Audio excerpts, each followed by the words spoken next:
Ukifanya mambo haya 9 utawaona malaika wa Mungu maishani mwako.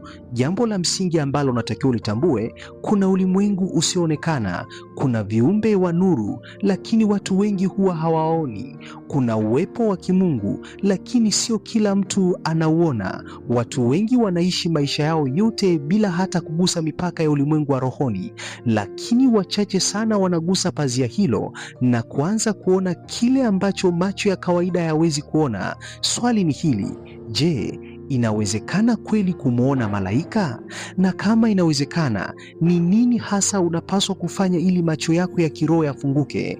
Usipuuze haya, kwa sababu Biblia inaonyesha wazi kwamba malaika hawako mbali, wanazunguka, wanahudumu na wakati mwingine wanajidhihirisha kwa wale walioko katika hali fulani ya kiroho. Katika video hii nitakwenda kukuonyesha mambo 9 ambayo ukiyafanya utawaona malaika.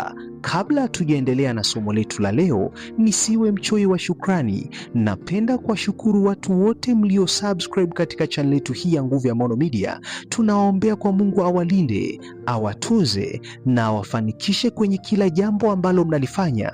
Lakini pia kama wewe ndo mara yako ya kwanza kabisa kuungana nasi na bado huja subscribe, basi nikupe pole, kwa sababu watu wote makini na wanaopenda kujifunza tayari wamesha subscribe katika channel yetu hii ya Nguvu ya Maono Media. Ili nawe uwe miongoni mwa watu makini na wanaopenda kujifunza, basi hakikisha una subscribe kisha unabonyeza kitufe cha alama kengele.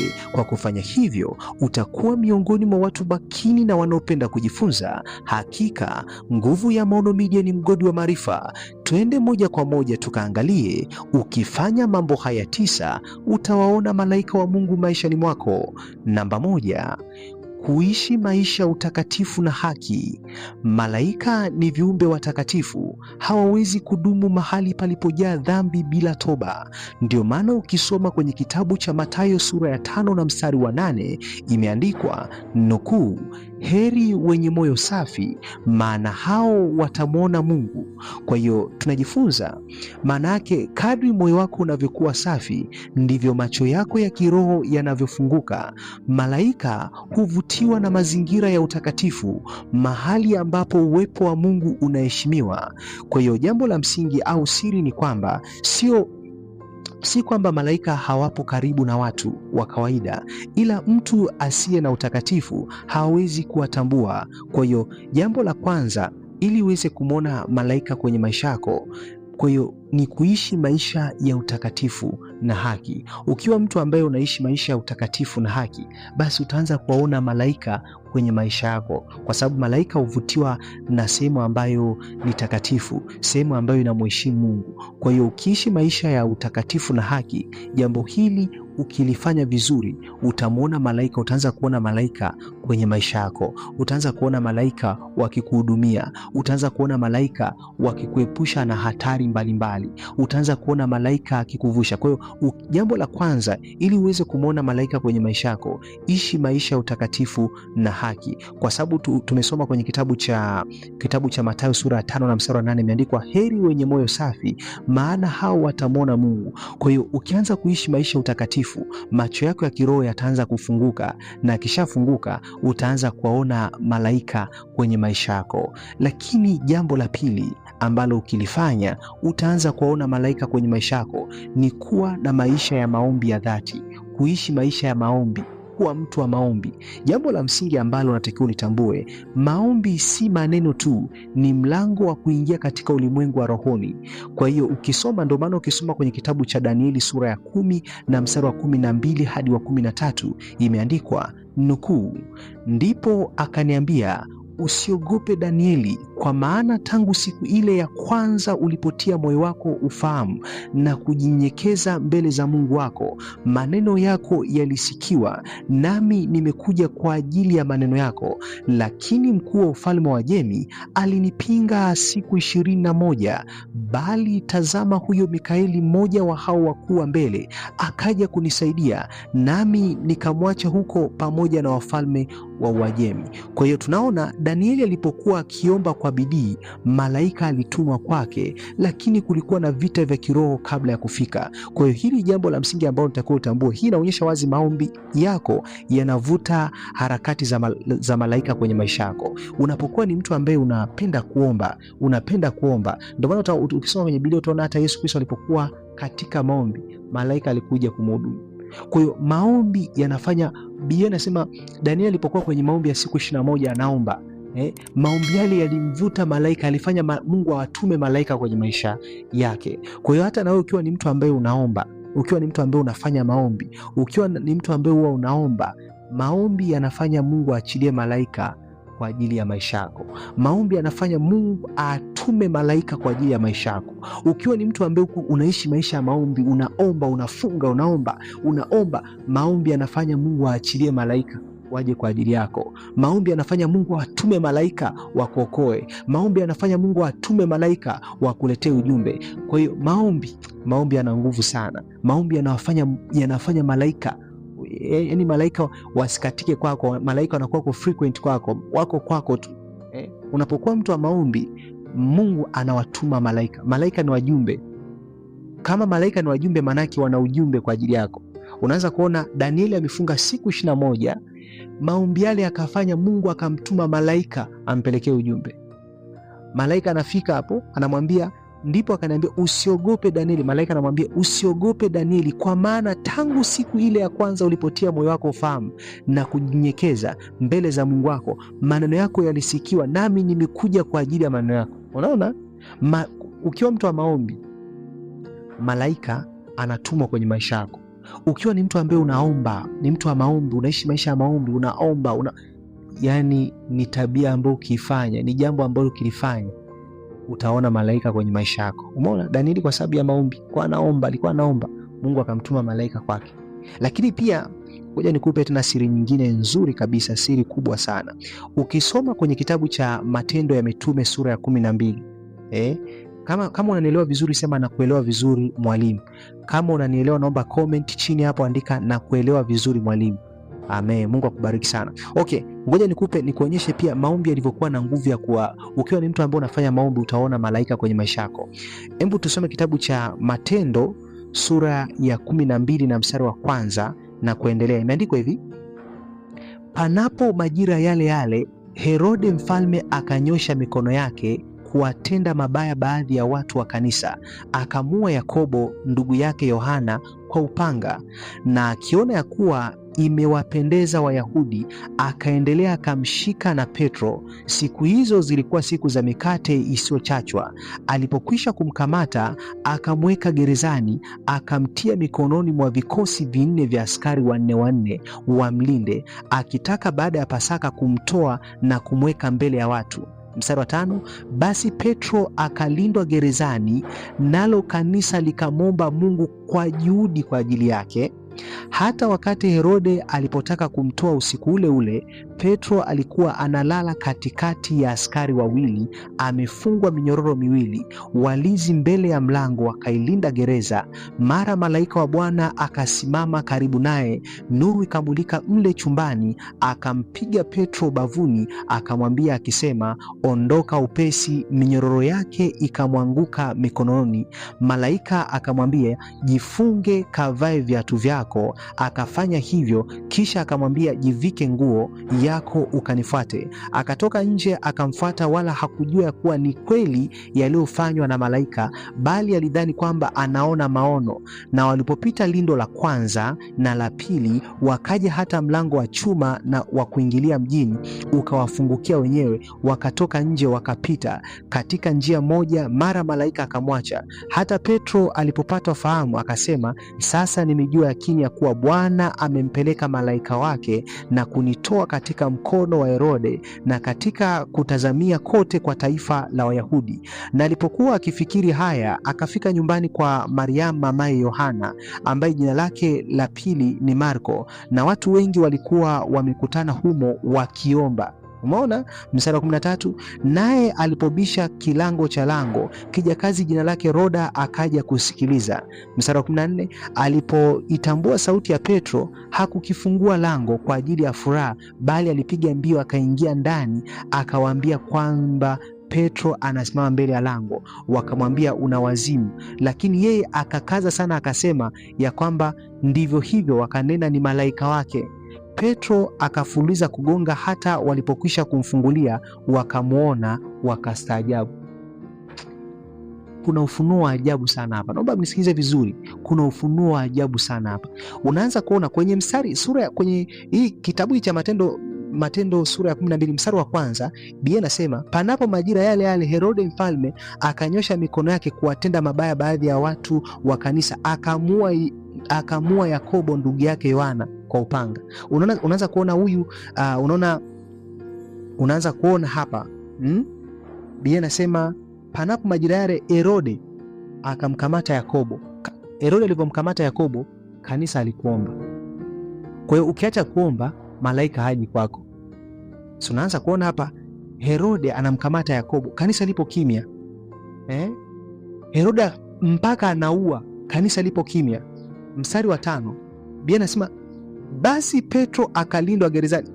Sasa Petro, zamu ya Petro ikafika, Petro akakamatwa. Mstari wa 5 anasema basi Petro akalindwa gerezani, nalo kanisa likamwomba Mungu. Walivyoona kwa Yakobo hawakuomba, akauliwa. Walivyoona hapa pia Petro tusiposimama kwenye maombi, basi na Petro atauliwa. Wakaingia kwenye maombi. Kanisa, Biblia inasema hivi, kanisa likamwomba Mungu kwa juhudi kwa ajili yake, kwa ajili ya Petro. Kanisa likamwomba Mungu kwa juhudi kwa ajili ya Petro. Yale maombi yakafanya malaika aende kumwokoa Petro. Wakati kanisa linaendelea kuomba kwa juhudi, watu wamejifungia, wanaomba kwa bidii, Mungu akatuma malaika wa kwenda kumwokoa Petro kutoka gerezani. Ukishuka pia mstari ule wa 15, akati Petro ameshaokolewa sasa na malaika, wenyewe bado hao watu bado wako kwenye chumba cha maombi, wanaendelea kuomba, wanaendelea kumwomba Mungu. Mstari wa 15, watu wa zamani walikuwa wanajua umuhimu wa malaika, tofauti na kizazi cha leo. Kizazi cha leo hakijui umuhimu wa malaika. Mstari wa 15 unasema hivi, wakamwambia, una wazimu. Lakini yeye akakaza sana akasema kwamba ndivyo hivyo. Wakanena, ni malaika wake. Watu wa zamani walikuwa wanajua kuna malaika, utakuwa ni malaika wake. Wenyewe wanaendelea kuomba tu. Umeona? Maombi yanafanya Mungu atume malaika. Maombi yanafanya malaika waje kwenye maisha yako. Ukiwa mtu wa maombi, maombi yanafanya Mungu aachilie malaika kwa ajili yako. Jambo la 3, kulishwa na neno la Mungu kila siku. Ukiwa ni mtu ambaye unajifunza neno la Mungu kila siku, neno la Mungu linafanya roho yako iwe hai na yenye uwezo wa kutambua vitu vya rohoni. Hili ni jambo la msingi sana. Ukiwa mtu ambaye unajifunza neno la Mungu kila siku, utaona malaika. Ukisoma kwenye kitabu cha Waebrania sura ya 1 na mstari wa 14 imeandikwa, je, hao wote si roho watumikao wakitumwa kwa hudumu wale watakaorithi wokovu? Kwa hiyo malaika wanahusiana moja kwa moja na kusudi la Mungu juu ya maisha yako, na kusudi hilo linafunuliwa kupitia neno la Mungu. Bila neno unaweza kuwa karibu na malaika lakini usiwe na ufahamu wa uwepo wao. Yaani usipokuwa na neno la Mungu unaweza kuwa malaika yupo karibu yako na usijue kama malaika yupo karibu yako, kwa sababu hauna neno la Mungu. Amen. Mstari wa 4. Kama tupo pamoja jamani, mnanisikia vizuri? Okay, kama tupo pamoja, wewe comment sema tuko pamoja. Asante sana. Asante sana. Naona comment yako, tuko pamoja mwalimu. Amen. Mungu akubariki sana. Mungu akubariki sana. Twende namba 4. Kuishi katika uwepo wa Mungu. Yeah, very good. Kuishi ili uweze kuona malaika.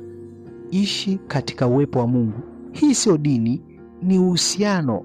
Watu walioona malaika mara nyingi walikuwa karibu sana Mungu. Watu walioona malaika mara nyingi walikuwa ni watu ambao wako karibu na Mungu. Ukisoma katika kitabu cha Mwanzo sura ya 18, utaona Ibrahimu alipokea wageni ambao walikuwa malaika kwa sababu alikuwa mtu wa karibu na Mungu. Kwa hiyo ukaribu na Mungu huleta ufahamu wa kiroho. Unapokuwa karibu na Mungu unaleta ufahamu wa kiroho. Haleluya. Twende na jambo la 5. Jambo la 5. ili uweze ukifanya jambo hili utaona malaika kwenye maisha yako. Kuwa na imani isiyotetereka. Kuwa na imani isiyotetereka. Macho ya kiroho hayafunguki kwa akili, yanafunguliwa kwa imani. Ndio maana ukisoma kwenye kitabu cha Wafalme wa Pili sura ya 6 na mstari wa 17 imeandikwa, Elisha aliomba, Bwana, naomba umfungue macho yake aone, na mtumishi wake akaona jeshi la malaika lililokuwa limewazunguka. Hii inaonyesha malaika walikuwepo tayari, ila macho hayakuwa yamefunguka. Unaanza kuona huyu mtumishi msaidizi wa Elisha, yeye alikuwa anaogopa, naye Elisha, Bwana, tumezungukwa na maadui. Lakini Elisha alikuwa ana stress kwa sababu alikuwa anaona malaika. Alikuwa anaona malaika. Kwa hiyo hii inaonyesha malaika walikuwepo tayari, lakini macho yalikuwa yamefungwa. Ndio maana Elisha akaomba akasema, Bwana, naomba umfungue macho yake aone. Akaomba, Mungu, naomba mfungue macho yake aone. Na mimi nakuombea katika jina la Yesu, Mungu afungue macho yako ya kiroho, uone malaika kwa damu ya Yesu.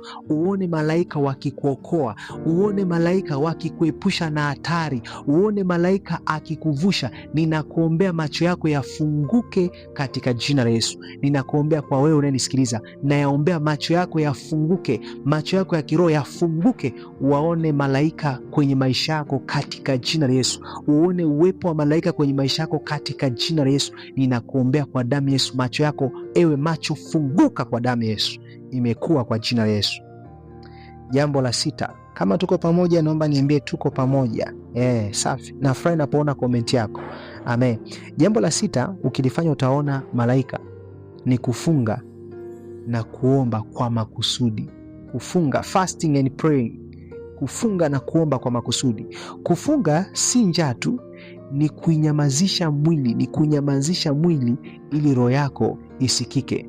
Ndio maana ukisoma kwenye kitabu cha Mathayo sura ya 4 na mstari wa 11 utaona baada ya Yesu Kristo kufunga siku 40, malaika walikuja na kumhudumia. Hii inaonyesha wazi kufunga kunavuta huduma ya malaika kwenye maisha yako.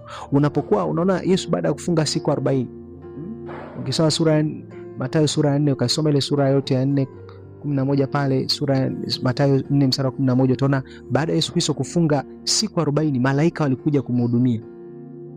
Kwa hiyo kumbe kufunga na kuomba unawavuta malaika kwenye maisha yako. Unapokuwa mtu wa kufunga na kuomba, unawafanya malaika waje kwenye maisha yako. Kwa hiyo ni jambo la 6. Tunaenda jambo la ngapi? La ngapi? La 7. Naona mtu yuko unanifuatilia vizuri. Wewe ni mwanafunzi mzuri sana. Jambo la 7 ambalo ukilifanya utaona malaika kwenye maisha yako ni kukaa kimya na kusikiliza. Kukaa kimya na kusikiliza. Watu wengi wanaomba lakini hawasikii, na malaika hawapigi kelele, wanakuja kwa utulivu wa rohoni. Ndio maana ukisoma kwenye kitabu cha Wafalme wa Kwanza sura ya 19 na mstari wa 12 imeandikwa, Elia, utaona pale Elia hakumkuta Mungu katika upepo wala temeko, bali katika sauti ya utulivu. Kwa hiyo maana yake ukijifunza kuwa kimya ndani, utaanza kutambua uwepo usio wa kawaida wa malaika kwenye maisha yako. Lakini jambo la 8 ambalo ukilifanya utaona malaika kwenye maisha yako ni unyenyekevu wa kweli. Kiburi, siku zote kiburi hufunga milango ya rohoni, lakini unyenyekevu hufungua milango ya rohoni. Katika kitabu cha Luka sura ya 1 na mstari wa 26 hadi wa 38 utaona malaika Gabrieli alimjia Maria si kwa sababu alikuwa maarufu, bali kwa sababu alikuwa mnyenyekevu mbele za Mungu. Kwa hiyo Mungu hupeleka ujumbe wake kwa mioyo iliyo tayari, sio iliyojikweza. Kwa hiyo Mungu ukiwa mnyenyekevu, hii tabia itakufanya umuone malaika wa Mungu live kabisa kwenye maisha yako. Ukiwa mnyenyekevu, ukiwa msikivu, mnyenyekevu, unamsikiliza Mungu, hii utamwona malaika wa Mungu kwenye maisha yako. Lakini jambo la 9, kuwa na moyo wa kumcha Mungu. Kuwa na moyo wa kumcha Mungu.